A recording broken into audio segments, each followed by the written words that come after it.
Pakistan cricket team के white ball format के कप्तान बाबर आजम, जो आजकल अहमद शहजाद के निशाने पर हैं, और बाबर आजम के हवाले से अभी जो कनेक्शन कैंप लाहौर के अंदर लगा था, उसके बाद ये कहा गया कि he will continue captaining Pakistan till champions trophy 2025। लेकिन अब अहमद शहजाद ने कहा कि मेरे सोर्सेज ने यह खबर दी है कि बाबर आजम पाकिस्तान क्रिकेट टीम के चैंपियंस ट्रॉफी 2025 के कप्तान नहीं होंगे, और बाबर आजम या खुद रिजाइन करेंगे कैप्टनसी से या फिर पाकिस्तान क्रिकेट बोर्ड उनको सैक करेगा। इसके अलावा कोई ऑप्शन नहीं है। ये दो ऑप्शन देते हुए अहमद शहजाद ने फिर दो कप्तानों का जिक्र किया, एक का नाम लेकर और एक का सरसरी सा जिक्र के। देखें, New Zealand cricket team world cup 2024 के अंदर परफॉर्म नहीं कर पाई, केन विलियमसन ने कप्तानी से रिजाइन कर दिया। एक और कप्तान जो अपनी टीम को जनाब उस तरह से परफॉर्म नहीं करवा पाए और अगली स्टेजेस के अंदर नहीं लेकर गए, तो उन्होंने भी कप्तानी से इनका जो रिजाइन है वो कर दिया। और इनडायरेक्टली जो अहमद शहजाद साहब बात है ना, वो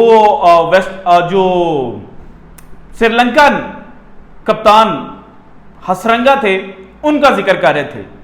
लेकिन हमारे प्यारे अहमद शहजाद साहब जो हैं वो कुछ बातें भूल गए हैं।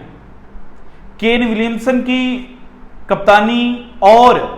हसरंगा की कप्तानी छोड़ने के पीछे की जो कहानी है ना, वो नहीं बता रहे। सो अगर बाबर आजम उन चीजों को ध्यान में रखते हुए उनके नक्शे कदम पर चले ना, तो फिर ये अहमद शहजाद जो आज चीख रहे हैं ना कि Babar will not be the captain, यही चीखेंगे कि जनाब बाबर आजम ने क्यों पाकिस्तान क्रिकेट के साथ ज्यादती की है। सो कुछ इनसाइड डिटेल्स हैं हसरंगा और विलियमसन के कप्तानी छोड़ने के पीछे, जो आज की वीडियो में मैंने आपके साथ शेयर करनी है। इसके अलावा बाबर आजम को सैक किया जाएगा या नहीं, या बाबर आजम रिजाइन करने का सोच रहे हैं या नहीं, इसके ऊपर जो डिटेल्स हैं वो भी आपके साथ शेयर करूंगा। इसके अलावा Pakistan versus England first test match 7 अक्टूबर को मुल्तान में शुरू होगा। पाकिस्तान क्रिकेट बोर्ड ने 15 मेंबर स्क्वाड अनाउंस किया, उसके बाद 3 खिलाड़ियों को एडअप किया गया, और इन 3 में से भी एक खिलाड़ी के हवाले से यह कहा गया कि ये जो जनाब कैंप लगेगा, उस कैंप के अंदर पाकिस्तान टीम के खिलाड़ियों के साथ प्रैक्टिस करेंगे, और फिर जो कंडीशंस हैं, जो पिच है, उसको देखकर फैसला किया जाएगा कि ये पाकिस्तान टीम का हिस्सा बनेंगे या नहीं। तो अब पाकिस्तान क्रिकेट टीम के हवाले से एक नया पिंडोरा बॉक्स खुल गया है, और बासित अली और अहमद शहजाद दोनों ने बात की है कि शाहीन शाह अफरीदी को कुर्बानी का जो बकरा है वो पाकिस्तान क्रिकेट बोर्ड बनाने जा रहा है, और शाहीन शाह अफरीदी को टेस्ट क्रिकेट से दूर किया जाएगा, और पहले टेस्ट मैच के अंदर शाहीन शाह अफरीदी को नहीं खिलाया जाएगा। इसके पीछे की हकीकत क्या है यह भी आपके साथ शेयर करूंगा। लेकिन सबसे पहले भारतीय मीडिया, भारतीय क्रिकेट फैंस, भारतीय क्रिकेट एक्सपर्ट्स, इन सब का जो चैंपियंस ट्रॉफी 2025 को लेकर रंडी रोना है ना, वो यह है कि जनाब हमारे प्लेयर्स की सेफ्टी, हमारी अवाम की सेफ्टी जो वर्ल्ड कप चैंपियंस ट्रॉफी देखने के लिए जाएगी वो कंप्रोमाइज हो सकती है। लेकिन भारत के अंदर Bangladesh cricket team test matches और व्हाइट बॉल फॉर्मेट के जो मैचेस है वो खेलने के लिए आई हुई है। सेकंड टेस्ट मैच का आज पहला दिन था, और ये टेस्ट मैच जिस स्टेडियम के अंदर खेला जा रहा है उस स्टेडियम की जनाब एक हिस्सा ऐसा है जिसके बारे में यह कहा गया कि यहां पर ऑडियंस को मत बिठाइएगा क्योंकि ये हिस्सा गिर सकता है, और उस स्टेडियम की जो टिकट्स हैं वो बड़ी कम बेची गई। और आज जब सेकंड टेस्ट मैच का पहला दिन था तो उस हिस्से में सिर्फ एक बंदा जो है वो नजर आया, और उसके साथ क्या किया गया ये आपके साथ अभी शेयर करता हूं। लेकिन उससे पहले सुन लें, कानपुर उत्तर प्रदेश के अंदर है। उत्तर प्रदेश के सीएम है योगी आदित्यनाथ साहब। योगी आदित्यनाथ साहब की जो आइडियोलॉजी है वो मोदी साहब से भी 2-4 कदम आगे है। कट्टर एक्सट्रीमिस्ट जो कहा जा सकता है ना, वो योगी आदित्यनाथ साहब है। नेशनलिस्ट, चलें आप बाइज्जत तरीके से जो एक्सट्रीमिस्ट की बजाय वर्ड है ना वो नेशनलिस्ट का इस्तेमाल कर रहे हैं। अब ये इतने कट्टर नेशनलिस्ट हैं कि इनकी जो पूरी की पूरी कैबिनेट है ना, उसको अगर आप उठाकर देखें तो उसमें आपको कोई काम वाला बंदा, कोई सेंसिबल बंदा, कोई सेकुलर माइंड वाला बंदा जो है ना वो नज़र नहीं आएगा। और इसके अलावा इस टेस्ट मैच के अंदर पहले दिन बांग्लादेश की 3 खिलाड़ी आउट हुए, 35 ओवर्स का गालिबन मैच खेला गया। लेकिन जो हाईलाइट ऑफ द डे है ना वो ये नहीं है कि अश्विन ने विकेट हासिल की, पंत ने मुशफीक जो है उसको उसके बारे में कहा कि इसके तो अगर हेलमेट पे भी गेंद लगी तो ये एलबीडब्ल्यू हो जाएगा, हालांकि अपना कद जो है वो पंत का जनाब 1 इंच सिर्फ जो है वो मुशफीक से ज़्यादा है। ये सारी हाईलाइट्स नहीं है, बल्कि हाईलाइट ये है कि बांग्लादेश का वाहिद स्पेक्टेटर, वाहिद क्रिकेट लवर जो स्टेडियम के अंदर मौजूद था, जो जनाब वो हिस्सा जहां पर पाबंदी लगाई गई थी वहां पर बांग्लादेशी जो फ्लैग है वो लहरा रहा था, अपने खिलाड़ियों के नाम लेकर जो नारे है वो लगा रहा था। और भारतीय हिंदू एक्सट्रीमिस्ट जो हैं उनको ये बात हजम नहीं हुई और उन्होंने जाकर जनाब जो बांग्लादेशी स्पेक्टेटर थे उनकी धुलाई कर दी। और बाद में जब उनको उस जगह से निकाला गया, हॉस्पिटल लेकर जाया गया, तो जो यूपी की पुलिस है ना उन्होंने ये कहानी बनाई कि नहीं जनाब उनको मारा नहीं गया, बल्कि वो डिहाइड्रेशन का शिकार हो गए थे और वो जो बात कर रहे थे किसी को समझ ही नहीं आ रही थी। हालांकि जो गेस्चर्स उन्होंने शो किए कि मेरे यहां पर जो मुक्का है ना वो मारा गया, वो ये नहीं था कि दर्द हो रहा है, वो कह रहे मुझे मारा गया है। अब जो साइन लैंग्वेज है उसमें ये दर्द का ऑप्शन नहीं है, यहां पे मुझे मारा गया का जो जनाब मीनिंग है ना वो निकाला जाता है। और अगर किसी मुल्क का क्रिकेट फैन किसी दूसरे मुल्क के अंदर है तो वो सिर्फ इंडिविजुअल फैन के ऊपर हमला नहीं तस्वर किया जाता, बल्कि वो टीम के ऊपर हमला तस्वर किया जाता है। और भारतीय मीडिया यही रोना तो पिट रहा है कि जनाब हम अगर पाकिस्तान जाते हैं, हमारे वहां पर जो जनाब खिलाड़ी और स्पेक्टेटर्स जाएंगे उनकी सिक्योरिटी कंप्रोमाइज होगी, तो ये जो बांग्लादेश के क्रिकेट फैंस की सिक्योरिटी कंप्रोमाइज हुई है इसके ऊपर जवाब कौन देगा। वर्ल्ड कप 2023 में भी यही हुआ था,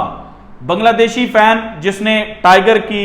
जनाब जो मैस्कॉट है वो पहना हुआ था, उसके साथ क्या काम किया गया था उसकी तो बाकायदा वीडियो सामने आ गई थी ना। इस वाकये की तो सिर्फ ये वीडियो आई कि वो बता रहे हैं कि जनाब मुझे यहां पर मारा गया, उसकी तो बाकायदा उसको छेड़ते हुए, उसको जलील करते हुए, उसको हैरेसमेंट का शिकार करते हुए वीडियो सामने आई थी। तो ये जनाब असल घिनौना चेहरा है कट्टर इंडियन एक्सट्रीमिस्ट का। अब आते हैं जनाब पाकिस्तान क्रिकेट की जानिब, और सबसे पहले शाहीन शाह अफरीदी को जो स्केप कोड बनाने की कोशिश की जा रही है पाकिस्तान क्रिकेट के अंदर, उस पर बात कर रहे हैं। अहमद शहजाद ने भी यही बात की कि उनको कुर्बानी का बकरा बनाया जा रहा है। बासित अली साहब ने कुर्बानी का बकरा तो नहीं बोला, लेकिन उन्होंने ये कहा कि शाहीन शाह अफरीदी को 15 मेंबर स्क्वाड के अंदर रखा गया, लेकिन उनको फाइनल प्लेइंग 11 जो है उसके अंदर जगह नहीं दी जाएगी। और फिर ये साथ बात की जाती है कि जनाब जो खिलाड़ी परफॉर्मेंस नहीं दे रहे उनको क्यों स्क्वाड का हिस्सा बनाया गया। तो भाईजान ज़रा बताइएगा, शाहीन शाह अफरीदी मुझे भी बड़े प्यारे हैं वल्ला। शाहीन शाह अफरीदी की जो गेंदें, जो उन्होंने विकटें, जो कामयाबियां पाकिस्तान के लिए माजी के अंदर हासिल की हुई हैं ना, वो आज भी मेरे दिल के करीब है। लेकिन एक फैक्ट है कि शाहीन शाह अफरीदी अब उतने खतरनाक नई गेंद के साथ नहीं रहे जितने वो माजी के अंदर थे। और उसकी वाज़ेह एग्जाम्पल ये है कि अभी जो चैंपियंस कप 2024 खेला गया, इसमें 4 मैचेस शाहीन शाह अफरीदी ने खेले लायंस के लिए। बल्कि डिटेल बताने के बजाय ये बता दूं कि चैंपियंस कप का जो सेकंड एलिमिनेटर था वो जनाब बारिश की नज़र हो गया। और मार्क फोर्स की जो टीम है, यूएमटी मार्क फोर्स की टीम, ये ग्रुप स्टेजेस के अंदर बेहतर पॉइंट्स की बुनियाद पर जो फाइनल है उसके लिए क्वालिफाई कर चुकी है। और पैंथर्स वर्सेस मार्क फोर्स जो फाइनल है वो अब हमें देखने को मिलेगा। और अगर वो मैच भी बारिश की नज़र हो जाता है तो मार्क फोर्स जो हैं उनको चैंपियंस कप का जो चैंपियन है वो डिक्लेयर कर दिया जाएगा, क्योंकि जो रूल्स सेट किए गए थे at the start of champions cup 2024 उसमें यह कहा गया था कि अगर जो नॉकआउट मैचेस हैं उनमें मैच बारिश की नजर होता है तो फिर वो टीम जो लीग स्टेजेस में हायर पोजीशन के ऊपर होगी उसको जनाब जो विनर है वो करार दिया जाएगा। सो इसीलिए अगर मैच बारिश की नजर होता है फाइनल भी, तो जो मार्कोर्स की टीम है उसको जनाब चैंपियन कप का चैंपियन जो है वो करार दिया जाएगा। इसके बाद शाहिनशाह अफरीदी, जहां पर बात हमने छोड़ी थी, शाहिनशाह अफरीदी ने इस टूर्नामेंट के अंदर 4 मैचेस खेले। इन 4 मैचेस के अंदर शाहिनशाह अफरीदी जो किसी जमाने में पाकिस्तान के लीडिंग विकेट टेकर्स थे, अभी भी लीडिंग विकेट टेकर्स में ही हैं, लेकिन नई गेंद के साथ पिछले कुछ अरसे में ना वो विकेटें नहीं हासिल कर पा रहे। और इस चैंपियंस कप में 15 ओवर नई गेंद के साथ उन्होंने किया, और नई गेंद से मुराद यह है कि पहले 10 ओवर जो हैं इनमें टोटल 15 ओवर्स इन्होंने फेंके, और इन 15 ओवर्स के अंदर 103 रन शाहिनशाह अफरीदी ने दिए, और सिर्फ 1 विकेट इनके खाते में आई है। और टोटल इस टूर्नामेंट के अंदर अगर देखा जाए तो ये विकेट टेकर्स की लिस्ट में 5वें नंबर पर है, 9 विकेट इनके खाते में है। लेकिन अगर स्ट्राइक रेट के मामले में देखा जाए कि किस बॉलर ने कम स्ट्राइक रेट के साथ ज्यादा विकेटें हासिल की हैं या कम स्ट्राइक रेट के साथ बॉलिंग की है, तो वो बॉलर जिन्होंने मोर देन 20 ओवर्स इस टूर्नामेंट के अंदर करवाए हैं, उनमें शाहिनशाह अफरीदी टॉप 5 के अंदर भी नहीं है। बल्कि पहले नंबर पर है मीर हमजा, दूसरे पर है आकिफ जावेद, तीसरे पर है मोहम्मद हुसनैन, और ये फास्ट बॉलर्स की बात हो रही है, स्पिनर्स को इंक्लूड नहीं किया गया। चौथे नंबर पर हैं जनाब हुसनैन, 5वें पर जहांदाद खान, 6ठे पर फहीम अशरफ, 7वें पर हारिस रऊफ, 8वें पर आमिर जमीन, 9वें पर मोहम्मद अली, और 10वें पर अहमद दानियाल, और 11वें नंबर पर शाहिनशाह अफरीदी हैं। सो शाहीन परफॉर्मेंस नहीं दे रहे, ये बात जनाब आप अब मान लें जितनी जल्दी उतना पाकिस्तान क्रिकेट के लिए अच्छा होगा, और रोड मैप पाकिस्तान क्रिकेट को शाहीन के लिए तैयार करना पड़ेगा, क्योंकि शाहीन अगर उस रोड मैप के ऊपर चलता है और दोबारा से जो उसकी रिस्ट है वो बेहतर मूव करती है, और उसको जो अर्ली स्विंग है वो मिल जाती है, और जिस तरह से वो माजी में बॉलिंग करते थे उस तरह से अर्ली ऑन बॉलिंग करते हैं, तो ये पाकिस्तान के लिए बड़ा बेनिफिशियल होगा। और पाकिस्तान क्रिकेट बोर्ड को ये नहीं करना चाहिए कि जनाब उनको बिल्कुल खुड्डे लाइन लगा दे, बल्कि रोड मैप के साथ काम किया जाए, ताकि ये जो एक कीमती असासा है पाकिस्तान का, ये अगेन पाकिस्तान को कामयाबियां दिलवा दे। लेकिन इस कीमती असासे के लिए दूसरे कीमती असासे को डिग्रेड करना किसी सूरत भी जनाब मुझे तो काबिल कबूल नहीं है। आपको हो सकता हो, लेकिन मुझे काबिल कबूल नहीं है। आप शाहिनशाह अफरीदी को एक साइड पर जनाब जो बेनिफिट ऑफ डाउट है वो दिया जाता है, लेकिन दूसरे एंड के ऊपर बाबर आजम को नीचे गिराया जाता है और कहा जाता है कि बाबर पाकिस्तान क्रिकेट के अंदर जो बुरा हो रहा है ना उसका जिम्मेदार बाबर आजम है। अब अहमद शहजाद साहब उन्होंने जो एग्जाम्पल दी केन विलियमसन की और फिर हसरंगा का सरसरी सा जिक्र किया, तो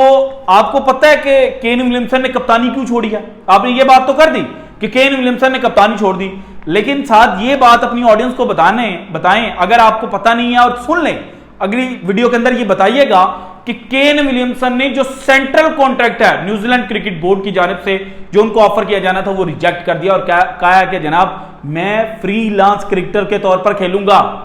आप मुझे जो जनाब ऑफ सीजन है, ऑफ सीजन से मुराद ये नहीं कि न्यूजीलैंड क्रिकेट टीम सीरीज नहीं खेल रही, बल्कि ऑफ सीजन से मुराद ये है कि अगर आईसीसी का टूर्नामेंट नहीं है तो मुझे लीग क्रिकेट खेलने दें, और जैसे ही आईसीसी का टूर्नामेंट आएगा तो मुझे अपना जो स्क्वाड है न्यूजीलैंड क्रिकेट टीम का उसके अंदर इंक्लूड कर लीजिएगा। ये असल रीजन है केन विलियमसन की कप्तानी छोड़ने की कि वो फ्रीलांस क्रिकेटर जो है वो बन चुके हैं। इसके अलावा हसरंगा ने जो कप्तानी छोड़ी थी ना वो छोड़ी थी गालिबन 11 जुलाई को, और जो लास्ट लीग मैच खेला था ना श्रीलंका ने वो खेला गया था 19 को या 18 को, ये आप डेट जो है वो चेक कर लीजिएगा। अब हसरंगा ने अगर कप्तानी छोड़नी थी तो 20 दिन किस चीज का इंतजार करते रहे, ये सबसे बड़ा सवाल है। जब कोचेस रिजाइन करके गए या छोड़ कर गए या उनको सैक किया गया उस वक्त हसरंगा नहीं बोले, और हसरंगा का जो रिजाइन करना था ना वो इतना अनएक्सपेक्टेड था कि पूरी जो क्रिकेट जर्नलिस्ट की कम्युनिटी है श्रीलंका की वो परेशान हो गई थी। और उसके बाद जो स्टोरी सामने आई थी वो ये थी कि जनाब हसरंगा के रेजिग्नेशन से पहले एक स्टोरी पब्लिश हुई थी श्रीलंकन न्यूज़पेपर के अंदर, और उस स्टोरी के अंदर यह कहा गया था कि जो श्रीलंका का पहला मैच था इस वर्ल्ड कप का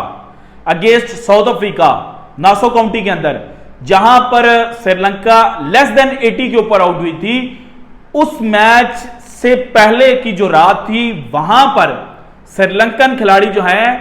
वो शराब की पार्टी कर रहे थे और कुछ बुकीज जो हैं वो उनके जनाब जो रूम्स हैं उनमें बैठे हुए थे। और जब ये स्टोरी पब्लिश हुई, श्रीलंकन क्रिकेट बोर्ड जो है उन्होंने इसको डिनाई किया, लेकिन 2 दिनों के बाद हसरंगा रिजाइन करके, ये असल हकीकत है हसरंगा के रिजाइन करने की। और श्रीलंकन जो क्रिकेट जर्नलिस्ट हैं उन्होंने इस स्टोरी को लिंकअप किया था कि it is one of the reason कि श्रीलंकन क्रिकेट बोर्ड ने खुद डिनाई किया, लेकिन उन्होंने कहा कि भाईजान आप घर जाएं, बेहतरी आपकी सी में है। सो जरा जब बोले ना तो हकीकत और इनसाइड डिटेल्स जो है ना वो भी तलाश कर लीजिएगा, वरना यूट्यूब के ऊपर बोलना बड़ा आसान है लेकिन एक्यूरेट इंफॉर्मेशन देना बड़ा मुश्किल है। और इसके अलावा बाबर आजम, अच्छा जनाब बाबर आजम, मैं बजाता खुद यह चाहता हूं कि रिजाइन कर जाए। मैं रिजाइन करवाने के हक में हूं, क्योंकि पाकिस्तान क्रिकेट के अंदर जो कुछ भी बुरा होता है ना उसका जिम्मेदार बाबर बाबर बाबर बाबर, सबकी जुबान के ऊपर बाबर बाबर बाबर। लेकिन हकीकतन हमारी टीम के अंदर वो यूनिटी, वो स्ट्रेंथ अब नहीं रही कि हमारी टीम दूसरी टीमों को शिकस्त दे सके। हमारी बॉलिंग लाइनअप वैसी दमदार नहीं है जितनी माजी के अंदर थी। हमारे बैट्समैन उस तरह से रिस्पॉन्सिबिलिटी नहीं दिखाते जिस तरह से माजी के अंदर दिखाते थे। और जो प्लस पॉइंट था कि छोटी छोटी कंट्रीब्यूशंस जो है वो पाकिस्तान को जीत दिलवाती थी, अब वो जो छोटी छोटी कंट्रीब्यूशंस जो है ना वो जीत नहीं दिलवा पा रही, क्योंकि इंडिविजुअल परफॉर्मेंस जो है वो हर खिलाड़ी के जहन में आ चुकी है। और हर खिलाड़ी के जहन में आई या ना आई, लेकिन मेजॉरिटी ऑफ द जो प्लेयर्स हैं उनके जहन में इंडिविजुअल परफॉर्मेंस है और इस वजह से पाकिस्तान आ रहा है। सो पाकिस्तान क्रिकेट बोर्ड तो सैक नहीं करेगा बाबर को, लेकिन मैं ये चाहता हूं कि बाबर जो है वो कप्तानी से रिजाइन कर दे और अपनी क्रिकेट जो है उसको मजीद इंप्रूव करे और जितने भी हिटर्स हैं इन सब के मुंह अपने बल्ले से बंद करे। So this is it from today's episode. अगर आपको वीडियो पसंद है तो लाइक कीजिएगा, ज्यादा से ज्यादा शेयर कीजिएगा, अपनी कीमती राय का इज़हार लाजमी कीजिएगा, और अगर आपने अब तक चैनल को सब्सक्राइब नहीं किया तो कर दें। शुक्रिया।